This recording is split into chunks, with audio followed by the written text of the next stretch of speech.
We're just about 50 subs away from 10,000 subscribers. So I have a proposal for you sitting here watching at home. Give us 5 minutes of your time. If you enjoy, of course, like, subscribe, help us get to those next big milestones. But if not, hey, you tried out another podcast and you can go on with your life. But today we do have a very fun podcast on tap today. Bakari, there's no other person that I would want to hit this milestone with other than you because you were the first ever co-host here on the channel. Of course, it hasn't been as consistent as it once was, but welcome back. I want to say that, and of course, you had a crazy night on top of this weather that we have Arctic blast across the world. You had some criminal activity at your job, but how was your night? And I guess again, welcome back to the podcast. Yeah, fighting crime is never easy. No, I'm playing. It was a crazy night. Won't go into too much detail, but very crazy night. Fighting fires on a burning building. But I'm just happy to be back on the pod. I plan on being on it at least a little bit more consistently throughout this month.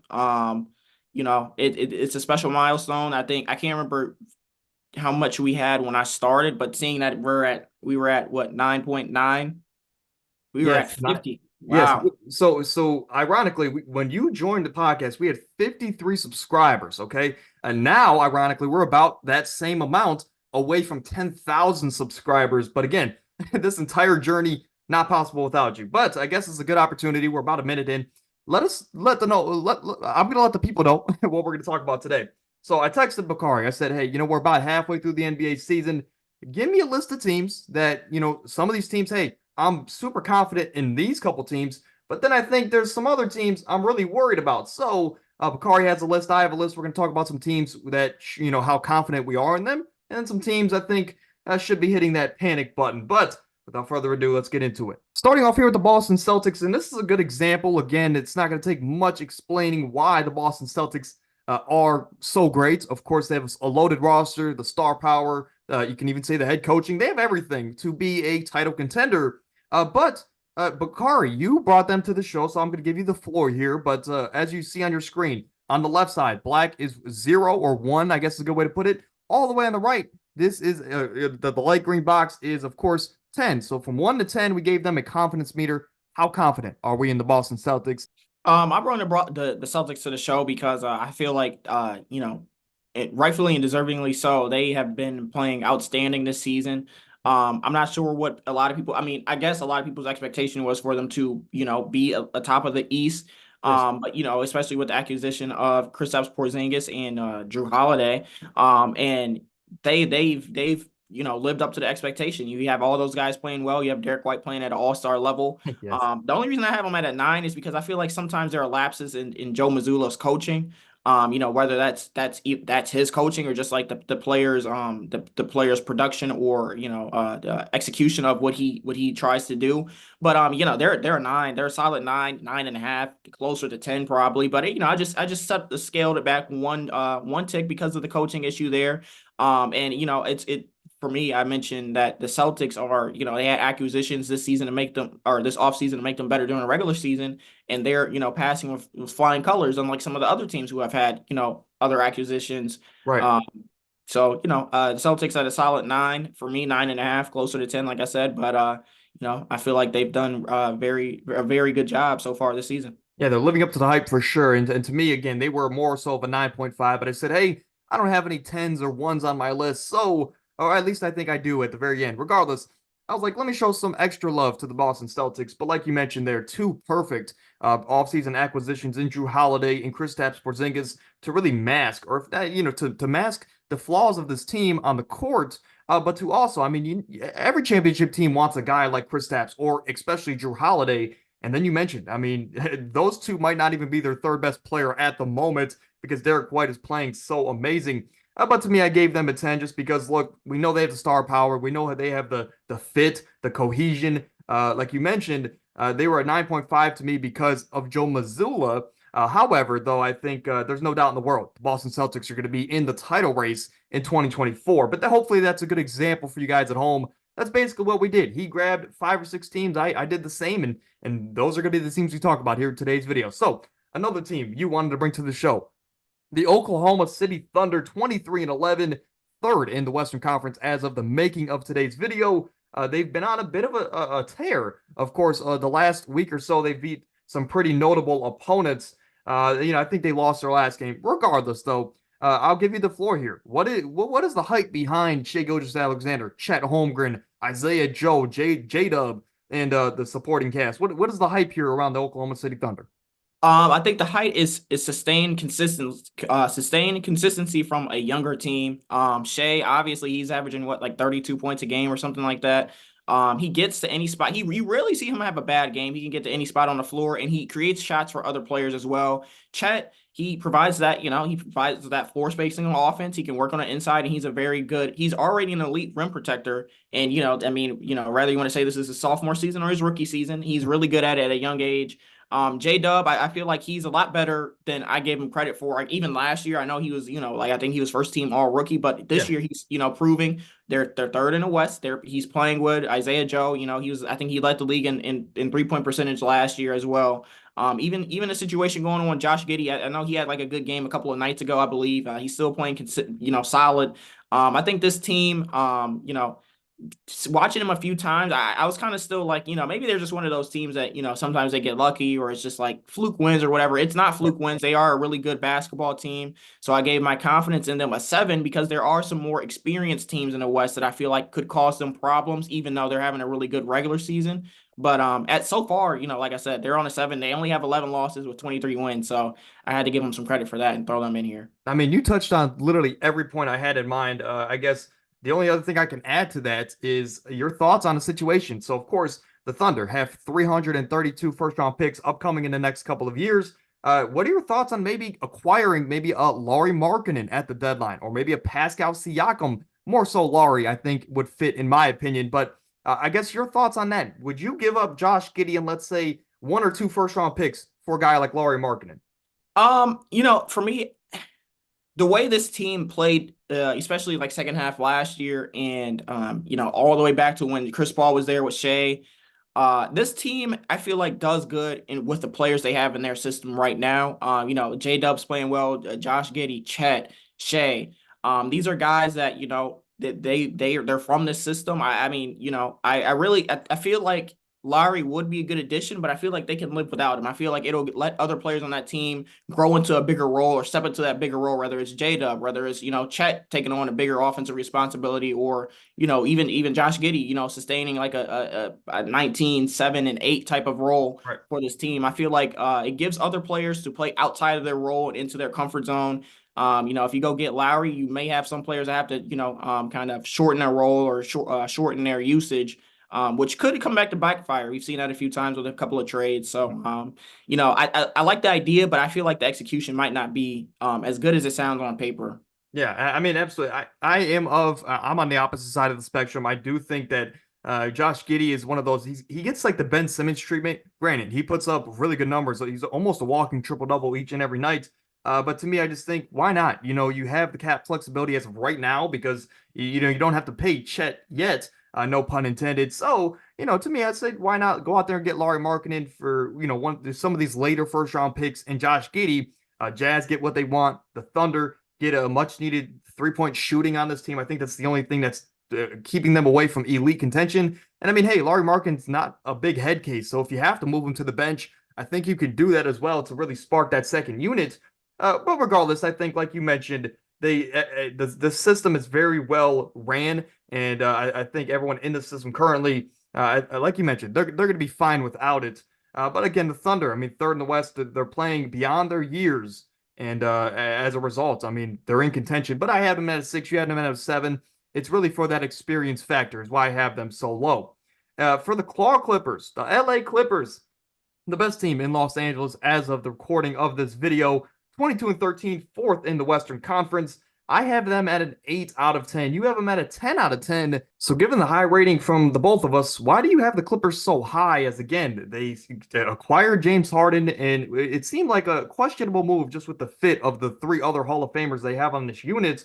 But they started off slow. I think 0-4, 0-5, but then they rattle off a lot of wins, and they found themselves from the bottom of the Western Conference, not entirely, more so like the 10, 11 seed, all the way to the top 4 seed, and they're sitting pretty right now. But your thoughts here on the Clippers you're a big Russell Westbrook fan and you're a big Paul George fan. So your thoughts here about the Ty Lue Harden Clippers? Yeah, so I gave them a 10 because partly because I didn't give anybody a 10. And then when I took into the dynamic of why I gave the Celtics a 9, I like Ty Lue in a position Best to coach in coach the more league. stars. I like Ty Lue in a position to coach more stars than I do Joe Mazzulla, just because of the experience, and he's had to do it before. I mean, he's coached LeBron James in a championship, whether he coached or, LeBron coach, he was still there. We've seen him have some tough playoff victories, series wins without his best players. And the players' willingness to make this work, I think, is what really stood out to me. I remember, like, Russ volunteered to come off the bench. They Right, volunteered to make changes right. and change their play style. They really wanted this to work. And sure enough, you see it took a while, but when this team plays at its best, you can see how scary this team plays. You have two elite perimeter or two-way players in Paul George and Kawhi Leonard. Kawhi, who's missed like a career low in games so far, Yes. or at least it feels like, has been playing really good. Paul George, he's been playing at an all-star level. Russell Westbrook, Norman Powell playing off the bench. They play really well. Zubac, he got James Harden. He's turned into like an all-star caliber center, believe it or The not. Like, he just had like 20 and 20 on Anthony next Davis. Marcin Gortat. Yeah, yeah. I mean, this team playing at their best, they're very legit. And I feel like this is a team who, if they went all the way this year, I'm not too sure. A lot of people will be surprised. And Right. plus I'd be selfish if I didn't say that I wanted Paul George and Russell Westbrook to finally get a ring. No, absolutely. I think what really sets this team apart, like you touched on there at the beginning, is Tyronn Lue. We see a lot of times in history where stars get thrown together and hey, go make it work. Just like LeBron when they got Russell Westbrook. Hey, you got Russell Westbrook, LeBron, and Anthony Davis, three first ballot Hall of Famers, no doubt about it. But it couldn't work, right? Because they didn't have the right coach to lead the ship. They have that here in Los Angeles. And on paper, it's like you have two ball dominant point guards in Russell Westbrook and James Harden. And then you have two guys that respectively need the ball in Kawhi Leonard and Paul George. Again, not as primarily as the point guards, but they need the ball to be their best versions. And they're just finding a way to work with four players that really need the ball to be their best. And I think, it goes back to Tyronn Lue. All of it does. And I think right now he might be the coach of the year, as crazy as that might sound, given the star talent that he does have. But like you mentioned there, health has always been their biggest enemy. And if they could stay healthy, like you mentioned, I don't know if the team's going to stop them, including the Denver Nuggets, including the Boston Celtics.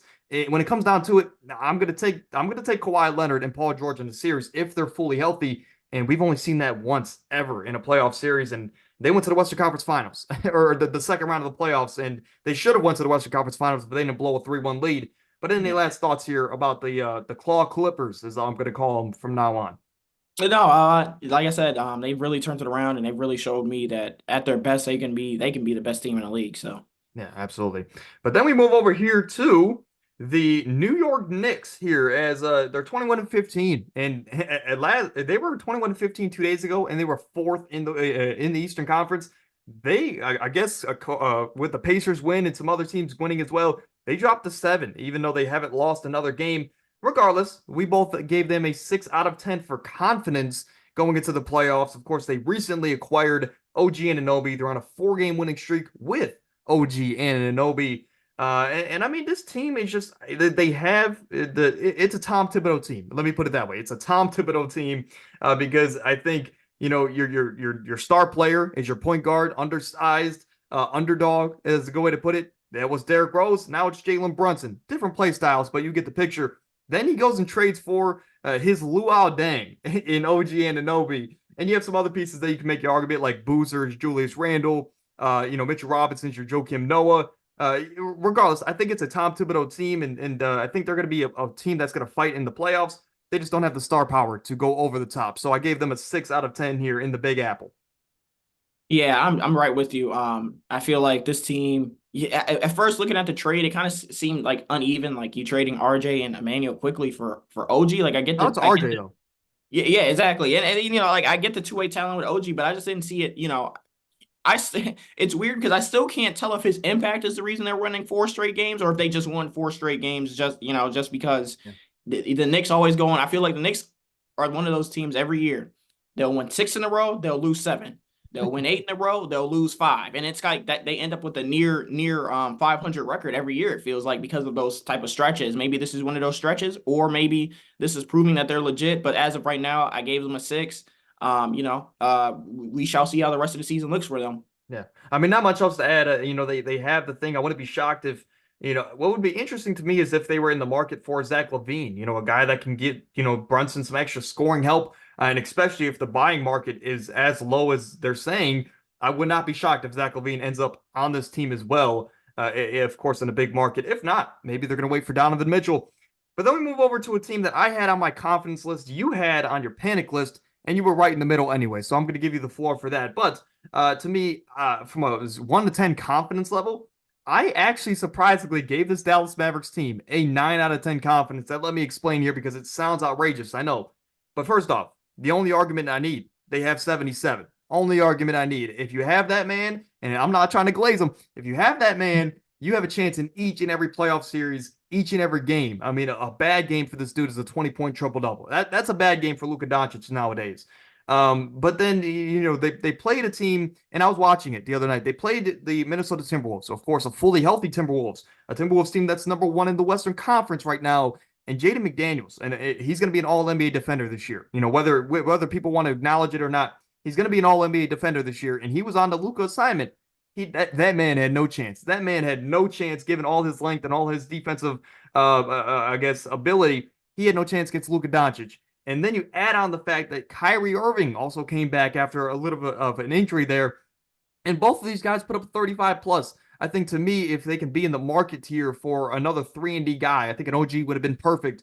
They don't have the same assets as New York. But I think if they could be in the market here for some more two-way players, maybe even a legitimate big man, that could take them to that next level. And I'm kind of projecting here with that as I'm hoping that they can be in the market and say, hey, we have 2 guys that can put up 30 plus a night and single-handedly win us a game. You put them both together, you just need a couple supporting pieces around them to take this team to that championship level team. So I just think that they're missing one piece from being a legitimate contender. But regardless, they have 77, and that's the only argument I need. But for you, you had about a 5 out of 10 for panic. And I guess, you're right in the middle anyway. So what are your thoughts here about the Dallas Mavericks here in 2024? So like for me, the confidence level or the panic level kind of comes from kind of like you said, you have a chance when you have 77. I agree with that, but then sometimes I'll watch like the Dallas games I'll watch, and I guess one of the more notable ones I like, I guess, to bring back, even though it was more obviously more of a panic game, but it was the Yes. game where the Cavs were out Donovan Mitchell and had they were down 20 and came back. Watching that game and watching some of the other games that the Mavs have struggled in this year or lost in frustrating ways, sometimes it also looks like having 77 on your team can also be a negative, whether it's Yes. his play style or just the defensive attention, and your teammates aren't working as hard. It feels like sometimes that it's kind of hard to win with that play style, and I give him credit because more times than not he gets the victories. But it's like the same argument you used to have with James Harden when he's averaging 36 or putting up crazy numbers. Like, this guy is the offense. You have a chance when you can win with him, but sometimes you can also lose because of that. Now, Kyrie is back, so we'll see how that kind of factors into it, because like you said, that's another guy who can drop 30. And they did go out and get Derek Lively, but the situation they had last year was not being able to guard anybody. Right. And now they have a little bit more of a paint defense and rebounding asset in the rookie Derek Lively. But we still should. I think for me, it's still going to take time to turn that little bit of panic into more confidence than panic. And I think that's why I went with the panic, because like I said, I feel like there are a lot of games, or not a lot, but there are games throughout the season where you see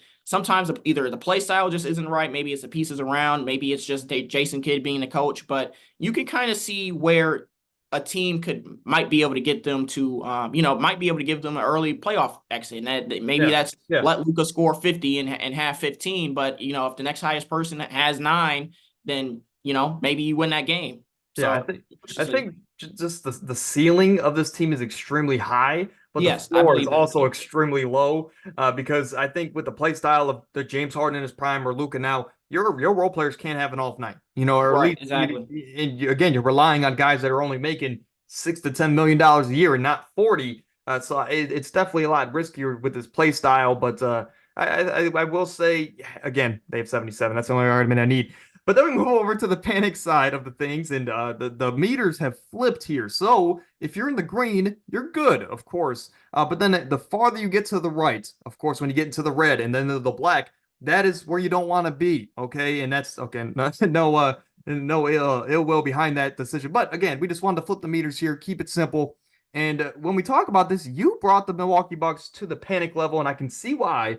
But explain for the people at home why you wanted to you have a 6 out of 10 panic level for the Milwaukee Bucks. Yeah, so obviously this is one of those things where you look at the record and if you just watch stats, this may be a little bit confusing, but going back to why I had the Clippers and the Celtics so high on the confidence level, they had big accusations that they were able to it took some time to ease them into it, but they were able to get it done. This Bucks team, obviously they went out and got a superstar talent in Damian Lillard, and all everybody could talk about is wow, the lethal pick and rolls between these two. These two are both they've never played with a talent like each other. Right. And in that trade, of course, the Bucks ended up trading away Drew Holiday, who was a fan favorite in Milwaukee. Yeah. He's a key reason that they won that championship. I mean, he's a key reason they had the record they had last year while Yeah. Giannis was battling injury. You trade him away in hopes that the Damian Lillard experiment can have a greater outcome than what you had with Dame. And so far, 25-12. Obviously, if you look at the record, Right. it's working. But when you look deeper into it, sometimes if you watch these games, Damian Lillard will have 18 on 21 shots. He might have 3 turnovers. He's not particularly averaging 10. Giannis, I mean, Giannis still puts up his numbers, but it seems a little bit more janky than the record It did. Yeah. suggests. It's not as smooth as some of these other teams are making it. And Damian Lillard got there before anybody. So I feel like whether that's Adrian Griffin being the coach and not being able to acclimate Damian Lillard into this offense or to the system, but it seems as easy as you should be able to run pick and roll with Giannis and Dame, and they should both have 25 a night off of wide open shots. But it's not that easy. So defenses are really making it hard on Damian Lillard. Not to mention he doesn't bring that same defensive presence as Drew Holiday. Obviously, Dame was never known for that. So I said 6 out of 10 because of those reasons right now. Maybe it could get better, but I just feel like as of right now in the season, this is where I'm at with them. Yeah, I mean, it was such a big trade that for the first time in podcast history, me and you, we had an emergency podcast, because we were on the podcast at like 8:30, 9 o'clock at night just to talk about, the future of this Milwaukee Bucks team and, the outlook for them going forward. And we talked about on that podcast how big of a loss Drew Holiday was. And we're seeing that because the defensive numbers have this Bucks team in this entire Giannis era, ever since he's been a starter, they've been a top 5, top 10 defense. And now it's like the opposite side of the spectrum where they're bottom 10. And that's just not that's not usual for a team that has Giannis Antetokounmpo and, of course, Brook Lopez, and Chris Middleton has his moments. But I think the X factor for this team going forward is no doubt Chris Middleton.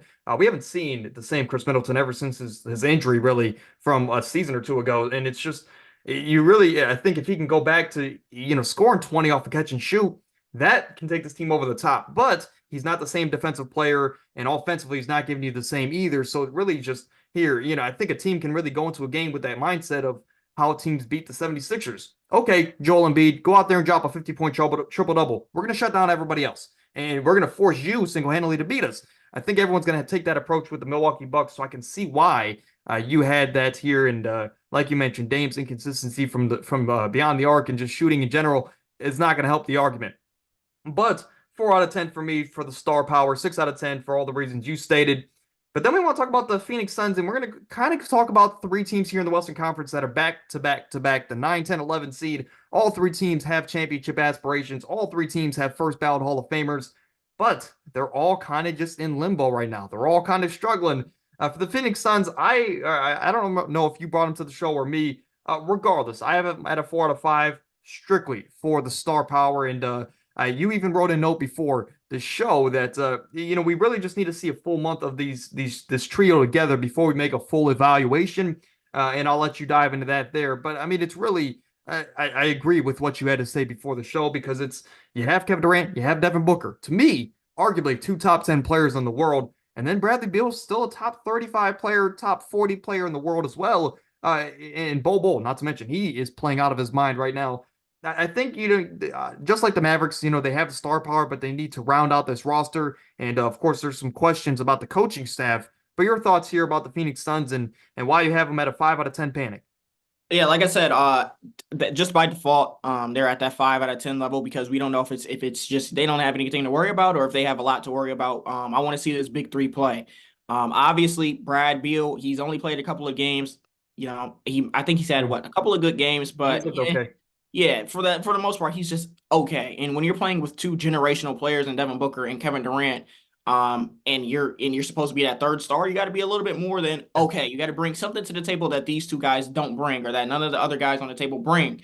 And I think that was a little bit of my problem when they first traded for Bradley Beal. Bradley Beal to me was never one of those you got to go get him type of players. He was always a player that I felt like if you had a team And set up to OG win would a have been better. Yeah. championship, he would provide good star help to that team. And obviously, I guess, by those standards, that's why he was a trade target for the Suns. But it just seemed a little janky at first, like Devin Booker, Bradley Beal, and Kevin Durant. Like you didn't want to go get a better third star or a big or some type of player like that. I mean, shoot, I mean, it's crazy as it sounds. I'd probably rather them go get like a Zach LaVine over Bradley Beal by this point, just because I mean I feel like Zach LaVine will be a little bit more consistent in what he does, and I mean he's going to Play shoot. style. Yeah. And so, like I said, we have to see how this big three plays. We know how Devin Booker and Kevin Durant play, and they put a lot on their shoulders. And they're the reason this team is in a lot of these games. They're both having 25 and 9 apiece on good shooting most of the time. But as far as the role players, I feel like everybody getting accustomed to their new roles now that their team is fully healthy and new rotations are being put out. We still need to see a little bit, see if Frank Vogel is to blame or see if this team just really doesn't fit well. So No, absolutely. And I think honestly, I mean, would you rather prefer Bradley Beal or OG Anunoby as that third star? I prefer OG. Oh, I mean, Because OG, I think you could have traded the same package for an OG Anunoby. And if not, you got to, sure, if you got to muster up another first round pick, you have a guy that can take the defensive pressure off of these two stars that you have, and yeah, they're so excellent. Regardless, I can see why they did it, but this goes back to the Clippers situation we talked about early in the episode. Not every team has a Tyronn Lue. Not every team has a coach that can correctly manage all the star power. And I think the Suns honestly, could I be probably would have went to go get like a DeJounte over DeJounte. Brad Beal. I mean, he could even, taking the point guard duties off of Devin Booker. And of course, That's what I'm saying. that's tiresome in its own right. And of course, DeJounte's also a defensive guy as well. I mean, hey, who knows? Maybe he can end up as a Phoenix Sun at the trade deadline. Of course, that is always a possibility. But then let's talk about the LeBron Lakers. Of course, last year, LeBron, whatever, analogy you want to come up for this Los Angeles team, they're 18 and 19, the 10th in the West. And LeBron, in his own words, said, "Hey, we suck right now." That seems to be it seems to be an annual thing that he says that about his Lakers team ever since he's been there. It seems like they go on a bit of a losing stretch after trading for some stars. Well, Bakari, you've seen those, and we've talked about it before. But like, you ever seen like those graphics that people make about like the Cowboys or the Patriots, where it's one thing, then it goes to another, and Yeah. then for the Lakers, it's like trade for a bunch of stars, championship Yep. aspirations, start off the season okay, and then you start losing, and then it goes downhill, and We're probably on the on you the on the down meter of where this full circle chart is right now. Yeah, absolutely. I think right now they're kind of saying like, we suck right now, and then they're going to go into playoffs as underdogs, even though they have two top 10 players in the world. No, regardless, I mean they're 10th in the West right now. Darvin Ham is on the hot seat, just like every other Los Angeles Laker coach, not named Phil Jackson. I mean, I guess your thoughts here about the Lakers. Again, we're both pretty mediocre on them as I think there is room to panic because you have LeBron James and you're not capitalizing on maybe the greatest to ever do it. However, I mean, the rest of the roster is not helping out much either. But your thoughts here about the Lakers in Uh, 2024? when I think about it, I honestly probably would have had them a little bit higher, but it didn't factor it in for me that Anthony Davis is playing probably the best basketball he's played Yeah, in the Lakers uniform this he's season. healthy too. Yeah, exactly. And so is LeBron. LeBron is playing really good basketball as well. And you're 18 and 19. Like you supposedly have a better roster than you've had. You felt comfortable with D'Angelo Russell. You paid Austin Reeves. You went out and got Gabe Vincent. You have Rui. You go get Cam Reddish. You have all these players that fit the play style of LeBron and LeBron and Cam Reddish. LeBron and Anthony Davis.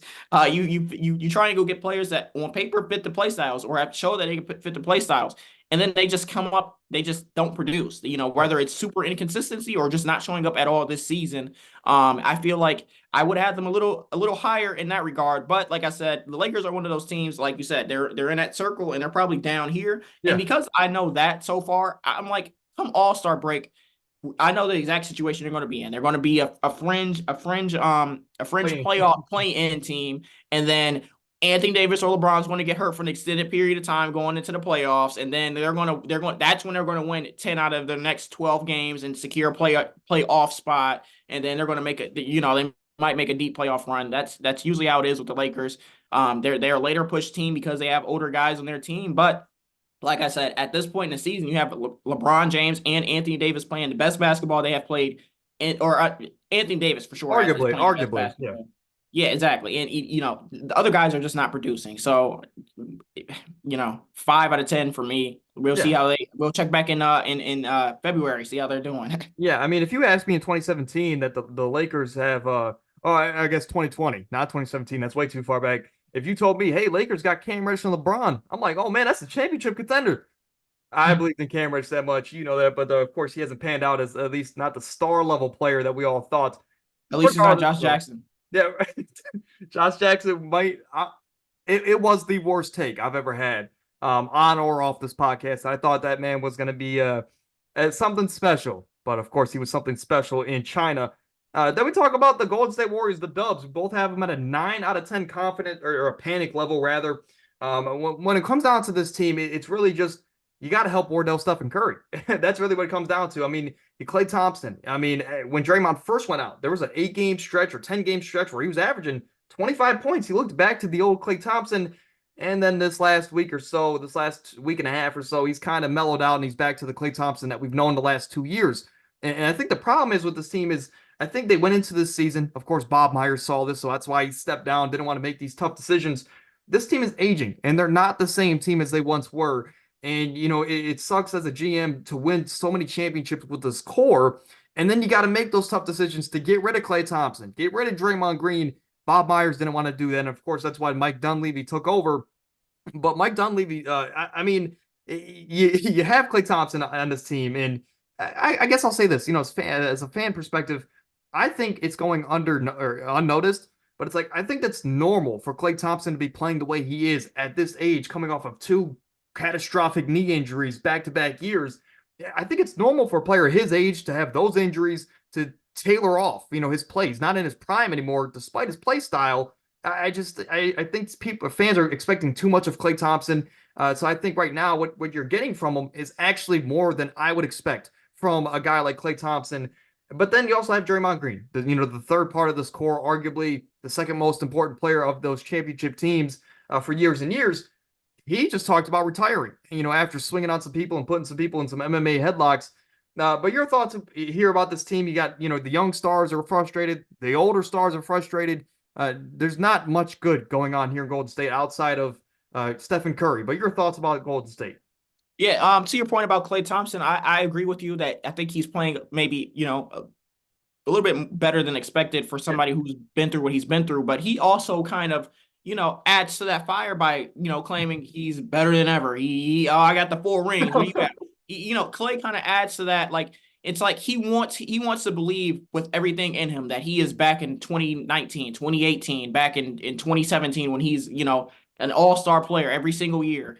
And yes, he's still one of the best shooters to ever exist. Yes, he is still one of the best shooters in the league right now today, but he is not that same player. And I think if Klay lets that go, it'll be a lot easier for everybody involved. But that's not the only issue with the Warriors because they have so many issues. I think as far as, I think interjecting youth into this roster, it worked because they got a ring. Now, whether that ring was from the Warriors actually being that good or the Celtics just not being able to close out a series, we will never know. Or close out a game, I believe, because they were up like every game in the finals. We will never know. Steph's greatness showed in that finals, and that's why he won the finals MVP. But Steve Kerr, I think a lot of people don't realize Steve Kerr was not here during that when the team was having tough times, when before Steph was in his prime, before Clay was in his prime, before Draymond was in his prime. He got this team when this team was a team that was making the playoffs as a lower seed and having very competitive battles with those Nuggets teams, with those Clippers teams. He got this team when they were all eager to win. Steph won MVP his first year, Steve Kerr's first year there. Like he won Yes. back-to-back Yeah. MVPs. And I think that a lot of people don't realize there weren't really a lot of young guys on that roster. Now you have guys like Jonathan Kuminga and Moses Moody, who, Steve Kerr is also in it, and he like I think he didn't really address the things the right way. He said, "Oh, I played 15 years in the league, and I wanted more playing time all 15 years." I'm like, well, Jonathan Kuminga though, like you're not Jonathan Jonathan Kuminga Kuminga is far ahead of where Steve Kerr was as a player. at any point in his career. And it's just like, like I think, it's tough when you have a coach who has done nothing but win. And now you have some of these younger players who want to get more playing time, want to show what they have, but you got to keep your guys like Klay Thompson and Draymond. You have to keep them happy. And I just feel like like those hard decisions, Bob Myers stepped down because of that. And I think the Jordan Poole's play this year and how he played, especially second half of last year when he played very bad, especially in the playoffs, I think it kind of shadowed a lot of these problems because it was like, Yes. oh, Yes. Jordan Poole just got paid all this money and now there's a problem and he's not Scapegoat. playing good. Well, that just goes into the youth problem of, maybe these young guys are just on a different agenda. Like they don't have the same experience as Steph and Clay and Dre. They're on a different agenda. They're trying to make something in their own careers. They're not these Right. players who have been in the league for a long time and people know what they bring to the table. They're trying to go out there and prove that. And I think that, that's a hard mix, especially if you haven't done it before. And, obviously I mean, they struggled a little bit last year, but they still make the playoffs. This is the Right. second year Right. this year. They're struggling, and the struggles are a lot more apparent. Yeah, I think the crazy thing is they're probably going to make the playoffs because at the end of the day, they have a top 10 player of all time, arguably, on their roster and Stephen Curry. At the end of the day, they're going to make the playoffs. But like you mentioned there, the meshing period on paper, what they did was amazing. You have your older stars. They won at the highest level for multiple years. They're aging though. They're getting older. They're regressing a little bit aside from Steph Curry. And you have these young guys that you want to bring into the fold to take over eventually for Stephen Curry, Klay Thompson, and Draymond Green. But I just think Steve Kerr, like you mentioned, he didn't come in when this team needed to, rebuild like Mark Jackson was.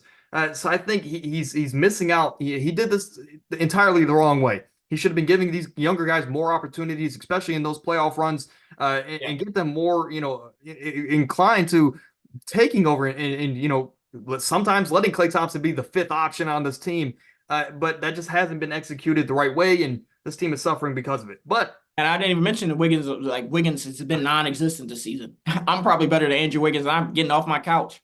Andrew Wiggins is I don't know. I guess whatever he had going on under the under the blanket last year was maybe I don't know, maybe he was ran into an FBI agent and they told him that they got money on him or something. Yeah, he Maybe ran into the mafia the way he playing. maybe he sold his soul. Anyway, the last team here is the Atlanta Hawks. Of course, I brought this team to the show for one reason only. You don't like Trae Young. I'm not the biggest Trae Young fan either, but they're 14 and 21, 12th in the or in the Eastern Conference, excuse me. Really, the only shining stars of this team, the only good things you can point out is Trae Young twice a week, out of his 4 games, and Jalen Johnson. I think those are the only Yes. two positive pieces you can really point out about this team. And I mean, the recent reports. I mean, this team has been trying to trade Clint Capella. It seems like for 4 years, Ever since nobody he has got there, taken so Clint Capella. He's still there. Double O has still not gotten that opportunity. And granted, Double O is definitely not playing to probably where he should in his 4th year or 3rd year, whatever it is. But regardless, they're they're not moving on. I guess the good way to put it. And I mean, they're trying to trade Bogey. They're trying to trade DeJounte Murray. They're trying to do whatever they can to salvage this Trae Young time. But I think it's going to get to a point where they just need to do a full blown rebuild.